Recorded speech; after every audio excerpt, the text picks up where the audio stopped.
Hey guys, Grease Monkey 34 here, coming to a video about my 2000 Yamaha Big Bear Special Edition 350. Of course, it gotta be 4x4. So what we're going to be doing today, I got it jacked up.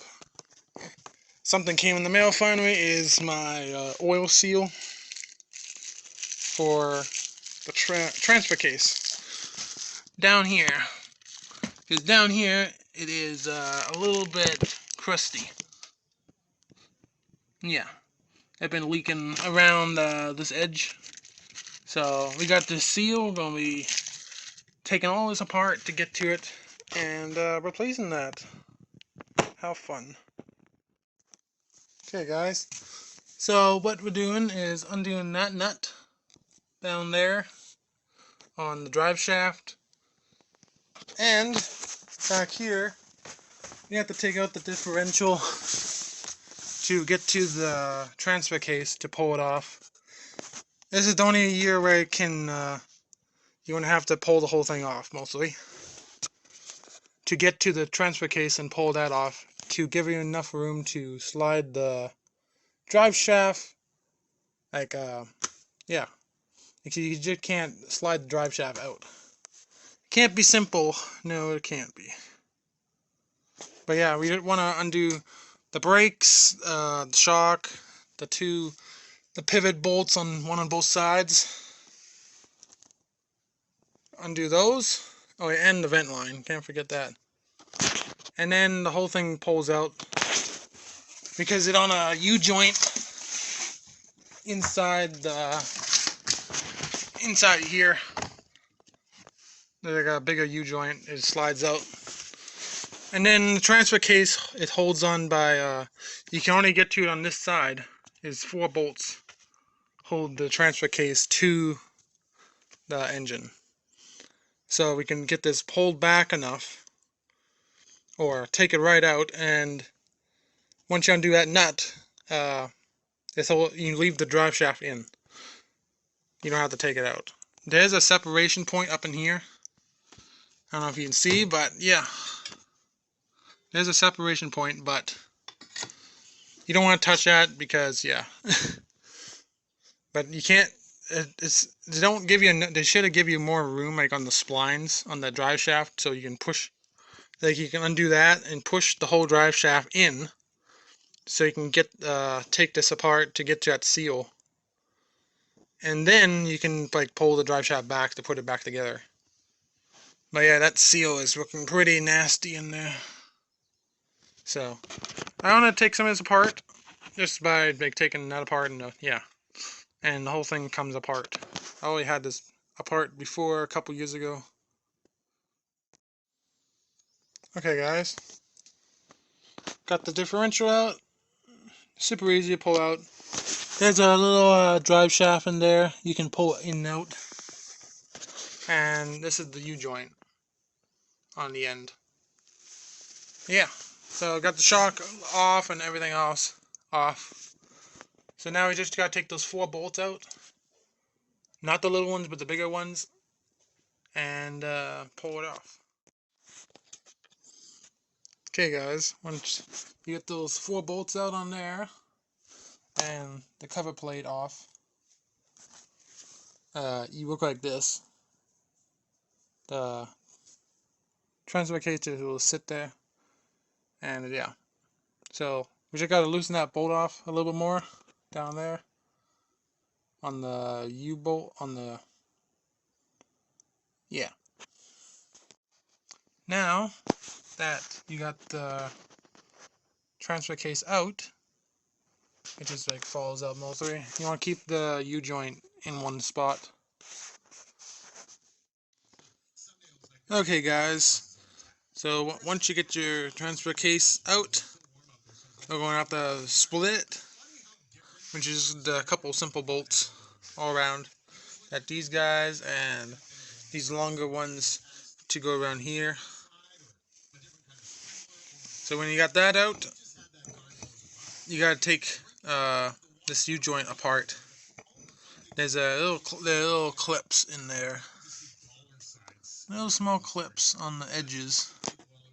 You just take a screwdriver and just pop them out. But watch out, they will go flying if you don't watch them. And then we can get to that nut in there. And then we can take that out, and then the case will come apart, and then we can replace that seal back there. Okay guys, I got the two clips out. That's what they are looking like. So what happened next, as soon as I did that, this side started popping out by itself. So it's pretty, because these are new U-joints, they are pretty not tight in there. So now I got the two pins out, one on both sides. We need to take the U-joint out pretty easy. Like it was new, so we're going to be putting that off to the side. And now we can get access to that big nut. So we have to take the impact and take that boy out. Okay guys, got the U-joint out. It's just, once you get the big nut off, it pulls right off, very easy. So now we can split the case in half. Just probably get a couple whacks with a hammer to separate the case, so doing that. Okay guys, inside the transfer case there's that gear that fell out right here on the shaft. So that you're going to leave alone. The center gear you're going to leave alone, but we want to pull this gear here with the spring on the shaft. So we're going to put a nut on this side and just gently tap it until it comes out. Okay guys, now we got that out. We tapped it out. We have pull this bearing out to get to the seal. And yeah, that should be it. But if you ever want to do a gear reduction, this gear here and like the gear set, I think it was just that one and this one. You replace those with some lower gears, and then your rig will have some lower gear ratios in it. Okay guys, got the bearing out. All you have to do is really take a bigger socket, set on the race, and then tap it out just gently. Now here's the seal. This is the problem seal. So yeah, it looked like it cracked a couple places, so that way it's leaking. So we're gonna go from the other side, punch it through this side, so it brings it toward us, and we're gonna replace it with this brand new guy here. So let's get to doing that. So guys, when we put the new seal in, you know, make sure it's facing down, and make sure you use some gear oil. Just put a little bit on the ring around here, and then it'll press in nice. Same with the bearing. And then give it a little squirt before you put it back together. Okay guys, got the seal in. Just took a big socket and found the same size of the outer ring, and then to press it in.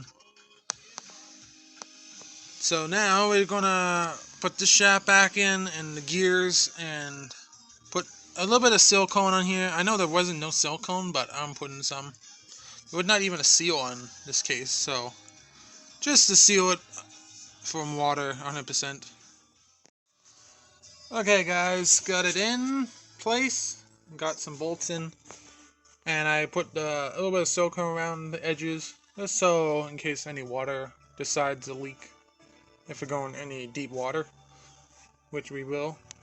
We got the nut on the bottom there loosely until this is in place, in position, and I'll bolt it down fully. And yeah, so it coming along. Gotta put this, tighten all this together, and then may fold the differential back in. It's pretty easy to put back in. You just put it on the jack, slide it into the slots, and put the pins in. Okay guys, got the U-joint in, got that put back together. I tightened all the bolts. Gotta leave the silicone to dry just for a couple hours.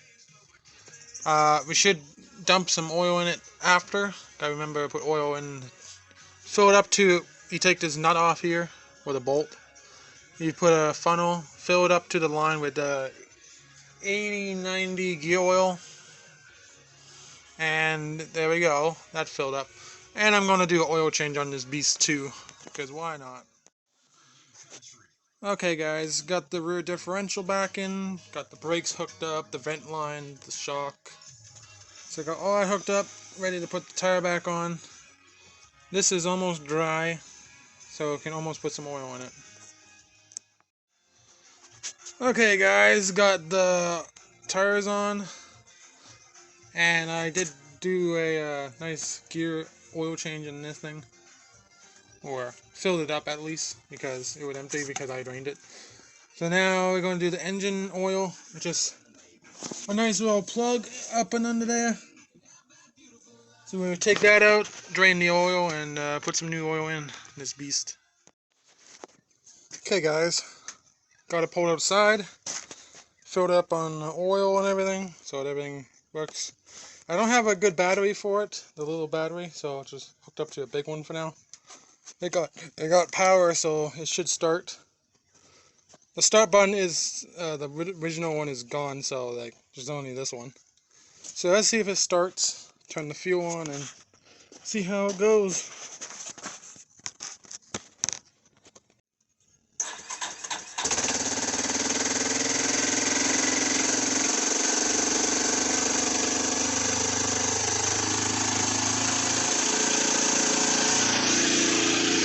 There's a little bit of blue smoke, but that's from sitting.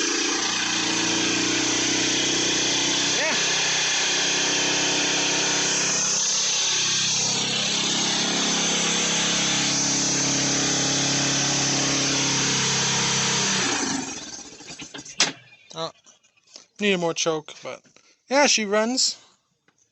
So that oil seal, I'm going to make sure it works 100%. I'm going to go drive around a little bit and see. Okay guys, drove around for a while, nice and hot, and nothing, nothing is dripping from there. Yeah, nothing is dripping. I am going to put the cover plates back on there, the protector plates, the rock guard. The carburetor do need to get cleaned. I think I've been sitting too long. They've having some hiccups. And we gotta get a battery for this thing because I don't like boosting it too much. Yeah, hope you guys enjoy. And that was how to replace the seal on a good old crank, yeah. So, hope you guys enjoy, and I will see you guys in the next one. Bye-bye.